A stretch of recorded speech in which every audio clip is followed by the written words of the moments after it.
Okay, ठीक है। तो आरएल सर्किट हमने देख लिया, आरएलसी सर्किट देख लिया, आरसी सर्किट देख लिया, ये तीनों चीजें हमने देख ली थी। और बेसिक कंसेप्ट हमने ये देखा था, इसमें दो इंपॉर्टेंट चीजें हैं क्या, एक तो वोल्टेज का diagram, phasor diagram voltage current का, और दूसरा क्या था, इम्पेडेंस ट्रायंगल। ठीक है, क्या मुझे कोई बता सकता है रेजिस्टेंस और रिएक्टेंस में क्या फर्क है, ताकि हम आगे बढ़ सकें? Can anyone tell me what is the difference between resistance and reactance?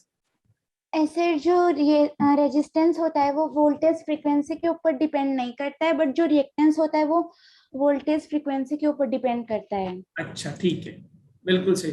It means sir, जो कैपेसिटर और इंडक्टेंस भी करंट को अपोज करते हैं, और लेकिन इनका जो अपोजिशन है, यानी इनका जो रेजिस्टेंस कह सकते हैं, that depend on the input also. Input मतलब वोल्टेज पे, फ्रिक्वेंसी पे डिपेंड करता है। जैसे आपने देखा XL is equal to omega, X is equal to 1 पे ओमेगा सी। इसीलिए इनको सेपरेट करने के लिए हमने एक अलग नाम निकाला, क्या, रिएक्टेंस। इम्पेडेंस क्या होता है, रेजिस्टेंस और रिएक्टेंस का रिजल्टेंट जो होता है, दैट इज। तो हम इन पूरे सबको we will do them like vectors. कुछ इस तरह का याद आ रहा है क्या सारी बातें? यस। आपको याद होगा इंडक्टर में क्या होता है, करंट लैग करता है, लीड करता है? जल्दी बताइए ताकि आगे बढ़ सके। करंट लीड करता है। कैसे याद, देखिए मैंने कैसे याद किया था actually, how I remember, R L C. ठीक है, तो करंट एल जो है पहला, मैंने जैसे याद किया था आर एल सी लिख दिया। करंट एल जो है पहले आ रहा है, पहले आ रहा है, इसका मतलब करंट जो है एल में लैग करेगा। इट इज, ये कोई जरूरी नहीं है कि कोई ऐसे ही याद करे, मैंने ऐसे याद किया था अपने जमाने में कि आई लैग वी। और कैपेसिटर बाद में आ रहा है, बाद में आने मतलब आगे रहेगा, तो इसमें क्या होगा, आई करंट लीड वोल्टेज। तो जब हम वेक्टर डायग्राम बनाते, फेजर डायग्राम, तो इधर क्या होगा करंट, और इधर ही क्या हो गया वी आर, वोल्टेज आगे रहेगा वीएल, और कैपेसिटर का वोल्टेज क्या रहेगा, पीछे रहेगा। ठीक, और वीएल माइनस वीसी करके रिजल्टेंट निकाल। तो इन सब पे बेस्ड एक क्वेश्चन देखिए आपके स्क्रीन पे दिख रहा होगा, जल्दी से इसको मुझे आंसर बताइए। कह रहा है एक्सएल जो 50 ओम का है, एक्सी जो है 40 ओम का है, calculate the effective value of current in the circuit. इस सर्किट में इफेक्टिव वैल्यू मतलब आरएमएस वैल्यू, याद रखिएगा कि हम आरएमएस वैल्यू को इफेक्टिव वैल्यू भी कहते हैं। आरएमएस वैल्यू को हम इफेक्टिव वैल्यू भी कहते हैं। तो जल्दी से बताएं कि सर्किट में इफेक्टिव वैल्यू क्या होगी, what will be the effective value? LC लगा हुआ है,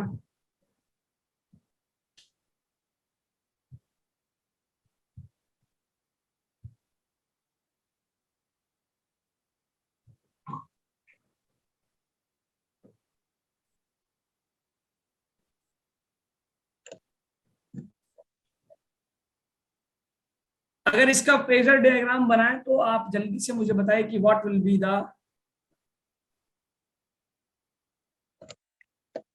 जी सर जल्दी बताइए, ये तो बहुत आसान है यार। एक्सएल एक्सी क्या होंगे, एक दूसरे के अपोजिट होंगे 180 डिग्री। 10 आएगा इसका एक्सेल हाँ, में। इनका रिजल्टेंट जो होगा रिएक्टेंस 10 आ जाएगा, इधर हो गया एक्सएल, और इसके अपोजिट कितना हो गया एक्सी। एक्सएल कितना है सर, 50 का, 50। कैपेसिटेंस कितना, 40 का। तो इम्पेडेंस जो रिएक्टेंस जेड आ जाएगा, सॉरी एक्स जो आ जाएगा, x, x will be something, क्योंकि ये दोनों इसमें तो अपोजिट हो गए, 180 डिग्री का फेज डिफरेंस है। एक्सएल माइनस एक्सी मतलब हमारे पास हो गया 50 माइनस 40, हाउ मच, 10 ओम का हो जाएगा ये क्या।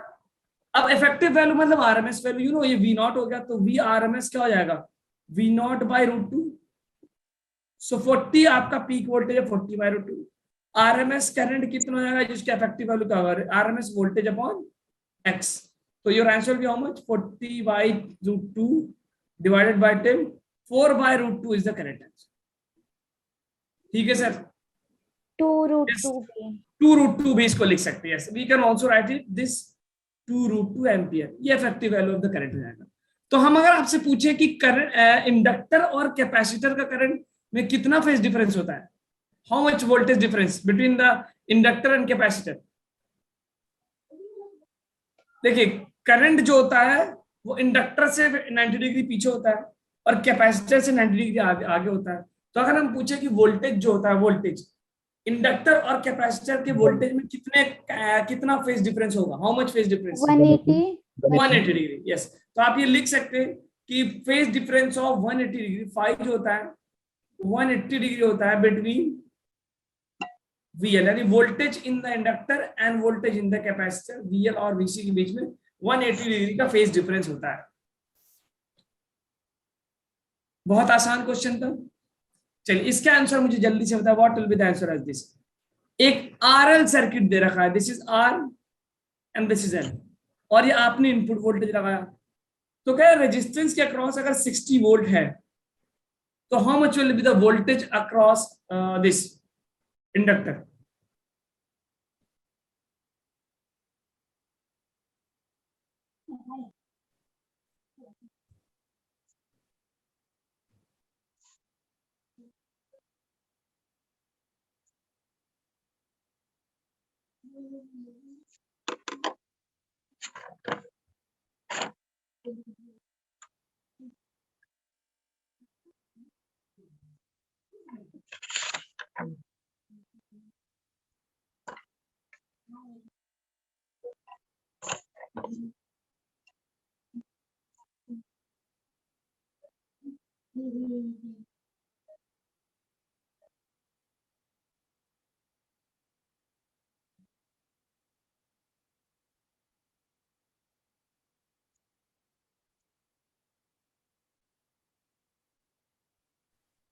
जी sir, what is the VL, क्या होगा इसमें।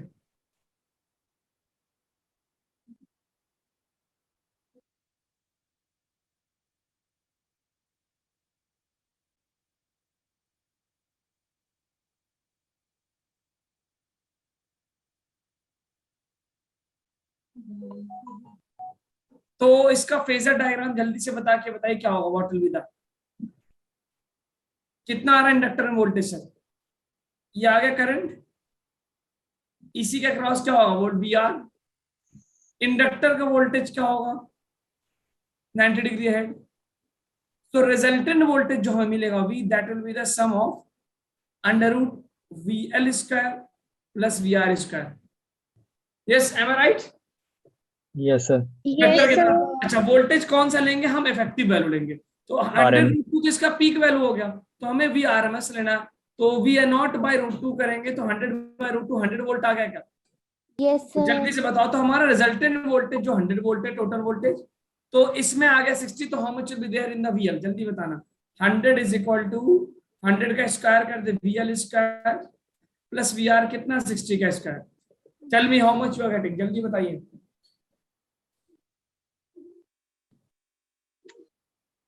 VL कितना आ रहा है भाई, सॉल्व करोगे पाइथागोरस थ्योरम अंडर रूट को बनाओगे तो विल गेट 80 आ रहा है क्या वोल्टेज, 80 आया। 80। Yes sir. तो इस देखिए अब आप क्या, इसमें कितना 80 वोल्ट आ गया, 80 वोल्ट, तो अगर आप इसको सिंपल जोड़ेंगे तो 80 प्लस 60 तो 140 होता है, लेकिन हमारे पास टोटल सप्लाई वोल्टेज कितना है 100 वोल्ट, तो इसको हम सिंपल स्केलर्स की तरह नहीं ऐड कर सकते, with this we have to solve like vectors, हमें इसको वेक्टर्स की तरह सॉल्व करना होगा, ठीक है सर, याद रखिएगा इस बात को। इसी तरह अगर VRL के बजाय RC है तो भी हमें वेक्टर की तरह सॉल्व करना होगा, लेकिन अगर DC करंट होता है जैसे आप पढ़ते थे तो वहां पे तो V1 plus V2 plus V3 plus V4 लगा दिया करते थे, यहाँ पे V1 plus V2 plus V3 नहीं कर सकते, बिकॉज ये AC करंट है, AC करंट में हमको फेजर डायग्राम वाला रूल फॉलो करना पड़ता है। आइए नेक्स्ट क्वेश्चन की तरफ देखते हैं, इसमें क्या होगा आंसर जल्दी बताइए सर। RC सर्किट आ गया, RC circuit, tell me the answer.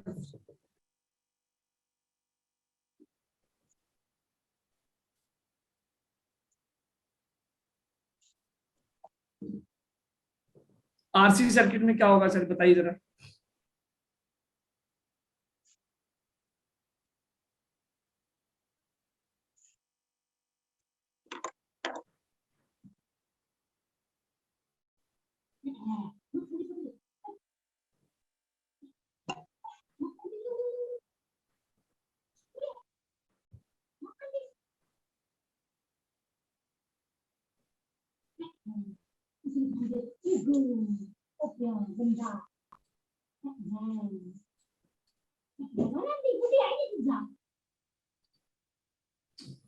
इसको कैसे सॉल्व करेंगे सर, इंपेडेंस कितना आ रहा, how much impedance you are getting, impedance triangle आपने बनाया होगा, इधर आ गया होगा क्या, सॉरी कैपेसिटर में क्या होगा सर नीचे को बढ़ना। नीचे की तरफ बनेगा, लैग करता है वोल्टेज। तो ये Yes, आ sir. गया क्या, आर, सर 10 इस साइड वी हैव एक्सी, तो जेड जो जाएगा इसका अंडर रूट कर देंगे ना, R square plus X. So you will get something, Z की वैल्यू करेंगे 6 स्क्वायर 8 स्क्वायर 64, 100 आएगा, जिसको आप लिख सकते हैं 10 ओम। तो पूरे सर्किट का जो इंपेडेंस है वो कितना होगा, 10 ओम। करंट पूछ रहा है, current will be I is equal to V by Z. तो ये आई नॉट है, तो हम भी आई नॉट निकाल लेते हैं। I naught will be equal to 20/10। How much, 2 ampere का, it is a 2 ampere of maximum current. लेकिन हमें अगर आरएमएस वैल्यू निकालना होगा, that will be what, I naught by √2, that will be 2/√2 ampere will be the answer. ठीक है बेटा, बहुत आसान क्वेश्चन है। अब देखिए जरा आगे बढ़ते हैं। मैं move on. Yes sir. Circuit बनाया, कुछ नहीं करना था। आर था एक्सी का पहला, sorry, just solve like vector and you will get the impedance. Impedance से आपने फिर करंट निकाल लिया। इसका आंसर मुझे बताइए जरा क्या होगा, what will be the answer of this. कह रहा 50 वॉट 100 वोल्ट लैंप, एक 50 वॉट 100 वोल्ट का लैंप है जिसको एसी में सप्लाई कर दिया, कितने से, 200 वोल्ट का। देखिए लैंप पे रेटिंग कितनी, 100 वोल्ट की, लेकिन आप कनेक्ट किससे कर रहे हैं, 200 वोल्ट का। तो व्हाट विल हैपन, अब लैंप तो जल जाएगा, क्योंकि 100 वोल्ट से ज्यादा वो बियर आउट नहीं कर पाएगा, लैंप खत्म हो जाएगा। तो कह रहा है कि what capacitance is essential to put in the series with the lamp. अगर आप चाहते हैं लैंप काम करे, तो लैंप के अक्रॉस का वोल्टेज जो कम करना होगा। तो कितना रेजिस्टेंस आप कैपेसिटेंस लगाएं इसके बीच में,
क्वेश्चन आप लोग समझ गए बेटा क्या करना है। मतलब हमें एक ऐसा कैपेसिटेंस कनेक्ट करना है जिसमें 100 वोल्ट चला जाए, तो बचेगा 100 वोल्ट, कितना, वो कहां जाएगा, लैंप पे।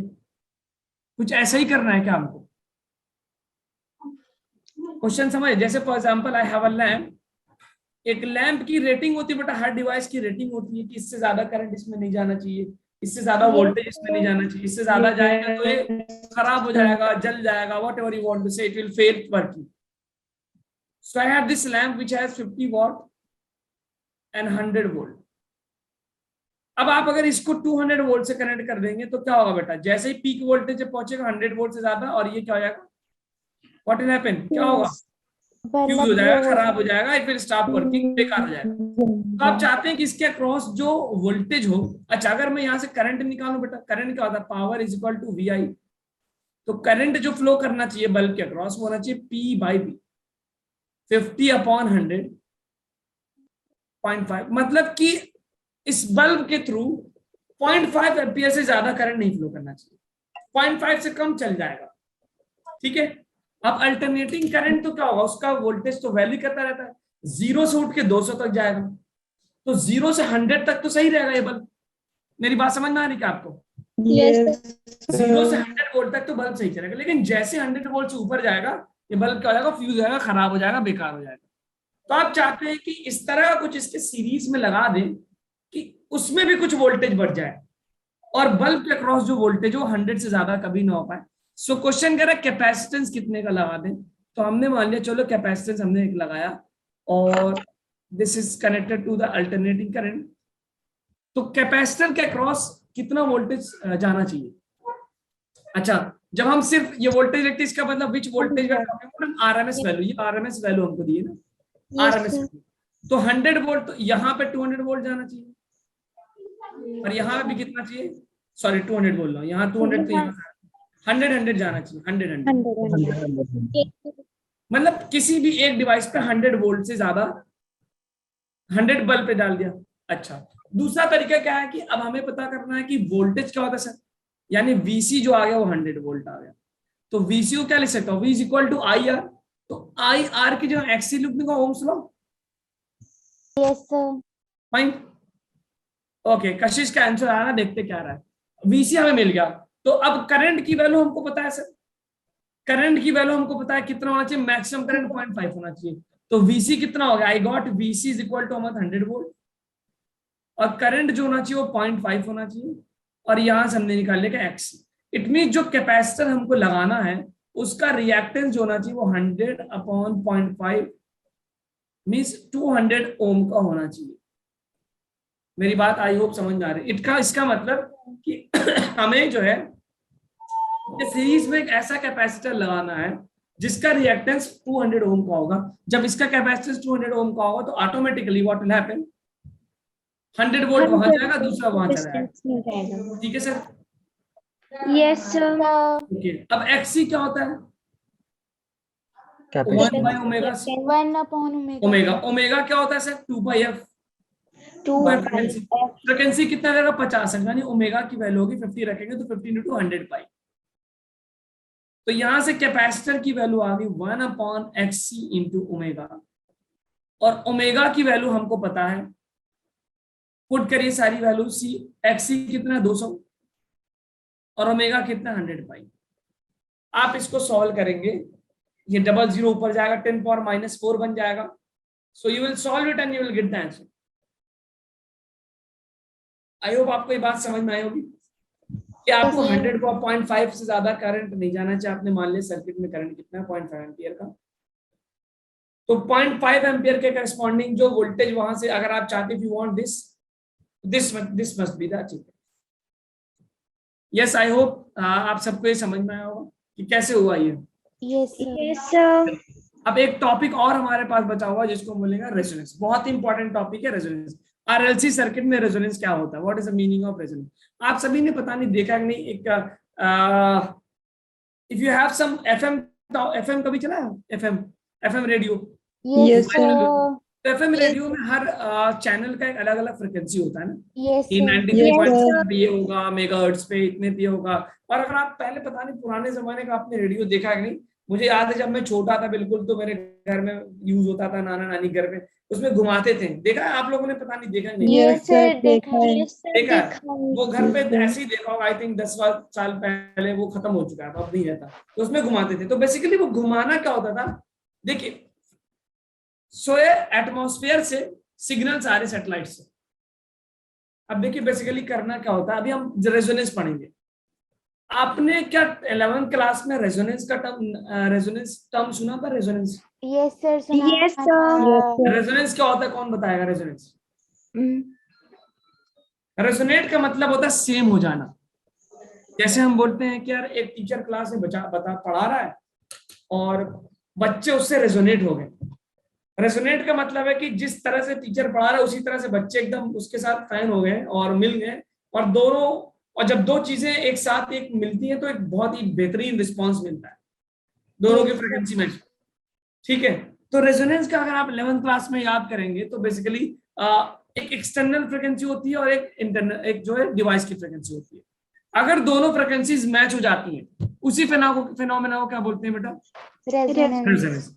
जैसे फॉर एग्जांपल, पता नहीं आपने 11th क्लास में याद है कि नहीं, ये ट्यूब वाला रेजोनेंस कॉलम वाला एक्सपेरिमेंट है, रेजोनेंस कॉलम वाला, जिसमें एक ट्यूनिंग फॉर्क हम लगाते थे और ट्यूनिंग फॉर्क उसके ऊपर करते थे, लाउड साउंड सुनाई देता था। तो लाउड साउंड वेव्स वाले चैप्टर में हमने पढ़ा था कि उसमें होता क्या था कि when the natural frequency matches with the external frequency, उस डिवाइस की एक नेचुरल फ्रिक्वेंसी और बाहर से जो सोर्स है वो ट्यूनिंग फॉर्क, वहां से जो वेव निकले उसकी भी एक फ्रिक्वेंसी है। जब डिवाइस की नेचुरल फ्रिक्वेंसी और एक्सटर्नल सोर्स की फ्रिक्वेंसी मैच होती है तो that phenomena is known as what, resonance. तो बेसिकली रेजोनेंस का मतलब क्या हुआ, जब नेचुरल फ्रिक्वेंसी या फिर एक्सटर्नल सोर्स की फ्रिक्वेंसी जो है